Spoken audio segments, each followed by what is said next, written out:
Bom dia, 22 de junho. O simples é o natural, assim como o certo e o errado. Deveria ser assim.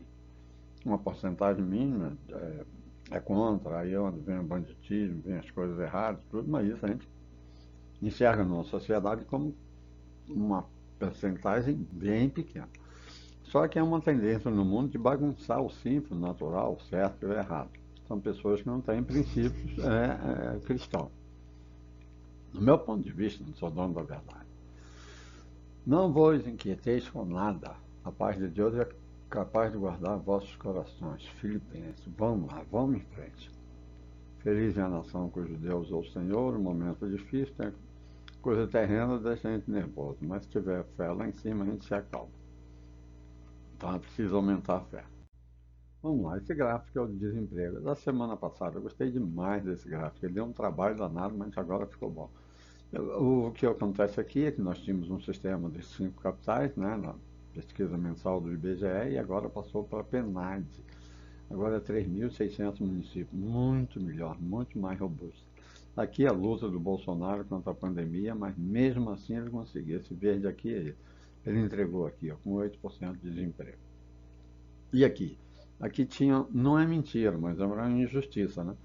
O presidente atual, numa entrevista com o Boechat, falecido, né, o William Valle, falou do pleno emprego. Pleno emprego, gente, é quando está perto de 4%. Você sai de uma empresa e entra em outra. Só que não era verdade. Quando você colocou a pesquisa pesada mesmo, né, robusta, o desemprego mais baixo no Brasil estava na faixa de 7%. E não existe duas histórias com a mesma história. Duas histórias, uma é lorota, né? O mensalão é história ou lorota? O petrolão é história ou lorota? O aposentão aí que vai ter a CPI, o que é isso, hein? Alguém podia me explicar? Contra fatos e dados, eu sempre falei isso. Peguei umas imagens aqui, né? Olha a Lei Rouanet com Bolsonaro, 150. Eu estou aproximando os valores, tá? 150 milhões aqui. Ah, no primeiro ano do Lula, 250. No segundo, 260, cento e pouco, 200 e pouco, 300 e pouco, 500 e pouco. Ah, beleza. Eu olho, será que eu sirvo para ser cantor? Será qualquer coisa, bater um bombo aí para ver se eu consigo ler e Rouanet? Mas meus pais me ensinaram, né? Tem que ser com suor todo, graças a Deus. E aqui, ó, o homem deu 500 milhões lá para aquela coisa. O vereador e o deputado, agora ele quer dinheiro para se eleger. Aí ele faz obras paroquiais.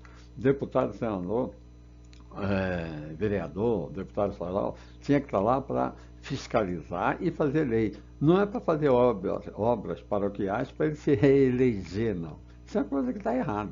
Você tem que dar a sua contribuição com a gestão e sumir do mapa. Acabou. 4, 8 anos já é demais. Mas vamos em frente. Aqui a Zika vírus, olha, o governo gastou esse dinheiro todo e recebeu na cara 12 vetos. Mas teve um que me chamou a atenção. Os aposentados Zika vírus. Eles estão doidos, cara. Aquelas crianças que têm problemas, nós trabalhamos para pagar a aposentadoria da gente e também para bancar aqueles que têm problemas, que fazem parte, né, de um grupo social de milhões de pessoas. Né? Tirar a aposentadoria do pessoal do Zika vírus, pela mãe do guarda, cara, desumanidade. E eu vira casaca 1 e 2. Aí está nós, o grande Mota da presidente da Câmara. E eu fui eleito falando que ia colocar anistia em votação. Aí ele sentou no almoço lá com o STF, saiu falando contra a anistia. Eita, não. A prensa deve ser brava, que nem aqueles que os gerentes davam na fábrica da gente lá, na época do peão. Vira casaca 2, também. A CPI foi conversar com os banqueiros, fez um almoço com os banqueiros, aí saiu de lá, já não estava falando mais da CPI do INSS. Eu acho que a CPI do INSS vai pegar a gente do sistema bancário também. E a CPI foi instalada, o governo vai mandar nela. Mas se na CPI da Covid ele já saiu desmoralizado, mesmo com todos os cargos importantes lá, essa ele não segura nem a pau, é o fim deles mesmo, a desmoralização total. E aqui, ó, você que é empresário e peão, você que é esperto e tem mulher, filho, neto, entra aqui no Marcelo Van Hatten, um imposto a cada 37 dias. E tem uma dívida desgraçada que você não segura ela. Pô, tá de brincadeira, isso não tem seriedade nenhuma. Pô. E ninguém da área pública age. Nós tínhamos que ter alguma área para fiscalizar isso, não sei quem, mas nós pagamos muito dinheiro. E aí, gente, isso aqui é para vocês imprimir isso e começar a espalhar pelas fábricas.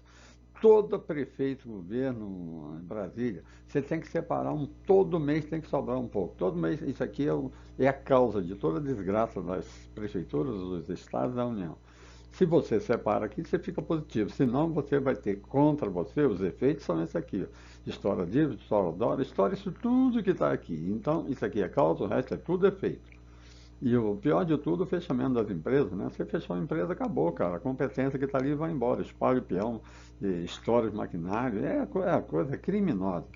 Aqui no Brasil você está pedindo, é só para levar o arroz e feijão para casa. Você não está pedindo para ser rico. Porque não dá para subir o salário mais baixo. Agora, tinha que passar por quebrar esse salário maior. A maior injustiça aqui não é o preconceito racial ou qualquer coisa, é o preconceito de salário. 80% ganha um a dois salários. Isso não pode, cara. Tá errado. Vão levantar o salário? Não pode, quebra tudo. Tem que segurar lá de cima, pô. E aí, ó, você não separa, isso aqui é o superávit primário. Aí entrou o PT lá, fundando, acabando com o país da gente. Aqui foi a pandemia, o Guedes conseguiu subir aqui, o Guedes e o Bolsonaro, né? São patriotas de verdade, né? Pensam no semelhante, pensam no ser humano. E aqui o governo atual entrou estourando tudo. Aí a dívida foi embora. Hoje você paga 900, mais de 900 bi de juros em 12 meses e a sua dívida está em 9 trilhões. Só e somente isso que o PT fez com os mais pobres, a classe trabalhadora e o empresariado. Isso aqui dói, mas dói mesmo. Dá uma olhada nesse gráfico aqui, ó. 12 trilhões de juros, meu Deus do céu. E ele está pagando 900 e poucos esse ano. Por quê? Porque não faz ajuste de contas. Ai, meu Deus. Vamos em frente, vai. E aí, não adianta ir em frente, cara. Selic subiu essa semana 15%. Olha o Bolsonaro aqui, cara. Acho que estava em 2 ou 3%. Eu acabei de cortar na escala aqui. Mas tem os valores aqui. O que que ocorre? Olha o Lula aqui, como é que estava o juro. E fica falando mal do Bolsonaro. Só fala abobrinha, só lerda, só. Lerda com ele, tá? A Dilma, a tragédia toda, o Temer, aí o Bolsonaro com pandemia e tudo, aí na hora que ele saiu, ia subir, mas o juro ia ficar em torno de 300. Já estava virando essa curva aqui. Aí vieram com um tal de arcabouço fiscal, uma coisa sem pé, sem cabeça, e dos 9 diretores do Banco Central agora, 5 são do governo atual. A votação para subir aqui foi unânime.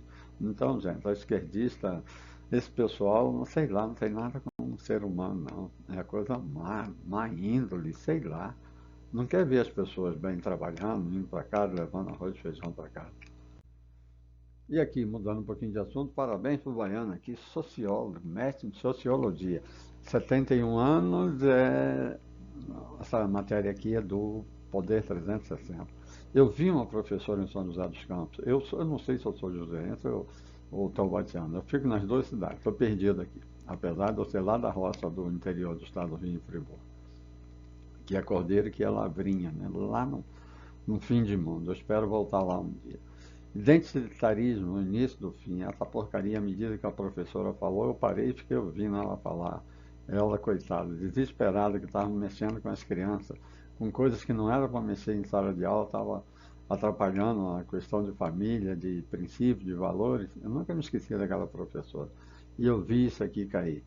Então, pseudo-progressivo, identitarista, começa a sentir aos poucos, lentamente, o gosto amargo do declínio. Quantas vezes eu falei aqui, hein? As grandes empresas, e eu falava, estão querendo entrar na automobilística.